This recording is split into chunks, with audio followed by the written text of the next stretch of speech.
Hello friends, आपके अपने channel दी modern education में आपका स्वागत है। तो फ्रेंड्स, आप सभी तो ताजमहल के बारे में कुछ ना कुछ तो जानते ही होंगे और यह भी पता होगा कि ताजमहल 7 अजूबों में से एक है। तो आज हम इस वीडियो में ताजमहल से जुड़े कुछ रोचक, इंटरेस्टिंग और हैरान कर देने वाली बातें बताने वाले हैं। ताजमहल उत्तर प्रदेश के आगरा शहर यमुना नदी की दक्षिण तट पर स्थित है और यह सफ़ेद संगमरमर का मकबरा है। इसे 1632 में मुगल सम्राट शाहजहां द्वारा अपनी पसंदीदा पत्नी मुमताज़ महल की याद में बनवाया था। चांदनी रात में ताजमहल का एक अलग ही रूप नज़र आता है। यह भारत में नहीं, पूरी दुनिया में काफ़ी ज़्यादा लोकप्रिय है। हर साल इसे देखने के लिए करीब 80 लाख लोग आते हैं। ताजमहल शाहजहां की मोहब्बत की निशानी है, लेकिन ताजमहल के बारे में कई सारे कहानियाँ और बातें प्रचलित हैं। जबकि कहा जाता है कि ताजमहल को शाहजहां ने अपनी बेगम मुमताज़ की याद में बनवाया था और मुमताज़ की मौत 14वें बच्चे को जन्म देते हुए हुई थी। ताजमहल को 1983 में यूनेस्को विश्व धरोहर स्थल में सम्मिलित किया गया। इसके साथ ही ताजमहल को सबसे ज़्यादा प्रशंसा पाने वाले अत्युत्तम मानवीय कृतियों में बताया गया है। ताजमहल का वास्तुकार उस्ताद लाहौरी को कहा जाता है। ताजमहल का कार्य निर्माण 1632 में शुरू हुआ और 1653 में पूर्ण हुआ। इस इमारत को बनाने में 22 साल का समय लगा। ताजमहल के निर्माण में उस वक्त 3.2 करोड़ रुपए खर्च हुए थे। ताजमहल को दूसरे विश्व युद्ध और 1971 के भारत और पाकिस्तान युद्ध के दौरान इसको चारों ओर से बांस का घेरा बनाकर हरे रंग के कपड़े से ढक दिया गया था ताकि दुश्मनों का नज़र ताजमहल पर ना पड़े। ताजमहल के निर्माण के समय बादशाह शाहजहां ने इसकी शिखर पर सोने का एक कलश लगवाया था। इसकी लंबाई 30 फीट 6 इंच थी। कलश करीब 40,000 तोले से बनाया गया था। ताजमहल को 1857 में एक हमले के दौरान थोड़ा सा नुकसान हुआ था, लेकिन लॉर्ड कर्जन ने 1908 में दोबारा ठीक करवा दिया, क्योंकि तब तक विश्व भर में इसे ख्याति मिल चुकी थी। ताजमहल लकड़ियों पर खड़ा हुआ है। यह ऐसी लकड़ियां हैं जिसे मजबूत रहने के लिए नमी की ज़रूरत पड़ती है। यह नमी ताजमहल के बाईं तरफ यमुना नदी से मिलती रहती है, तभी तो अब तक ताजमहल गिरा नहीं। ताजमहल के चारों मीनारों को इस प्रकार से बनाया गया है कि अगर कोई भूकंप या बिजली गिरे तो यह मीनारें बीच वाले गुंबद पर बिल्कुल नहीं गिरती। इसलिए ताजमहल के चारों मीनारें थोड़ी झुकी हुई नज़र आती है। ताजमहल 42 एकड़ ज़मीन पर बना हुआ है। इसको बनाने के लिए करीब 20,000 से भी ज़्यादा मजदूर लगाए गए थे। ताजमहल के निर्माण के लिए 28 किस्म के पत्थरों का प्रयोग किया गया था।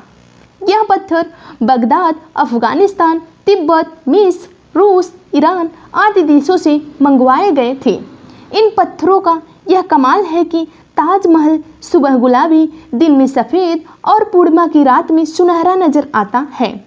ताजमहल दुनिया में ज़्यादा देखी जाने वाली इमारत है और प्रतिदिन करीब 12,000 से ज़्यादा पर्यटक ताजमहल देखने आते हैं। कहा जाता है जब ताजमहल को पूरा बना दिया गया था तब शाहजहां ने सभी कारीगरों व मजदूर, शिल्पकार सभी का हाथ कटवा दिया, जिससे कि वह ताजमहल जैसे इमारत दुनिया में कभी ना बना पाए।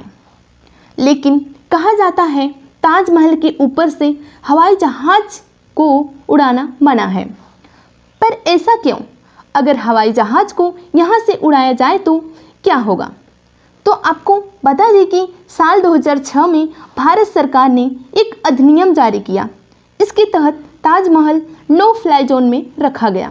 बता दें कि देश का कोई क्षेत्र या स्थान जहां पर हवाई जहाज को उड़ाने की अनुमति नहीं होती है तो उसे हम नो फ्लाई जोन कहते हैं। संयुक्त राष्ट्र संस्था मतलब यूएनओ के नियमों के अनुसार ताजमहल जैसे अतुल्य मूल्यवान विरासत की सुरक्षा, देखरेख एवं नुकसान से बचाने के लिए संपूर्ण दायित्व आसपास के सामाजिक क्षेत्रों, पर्यावरण व वायु प्रदूषण से यथासंभव सुरक्षित रहने की जरूरत है।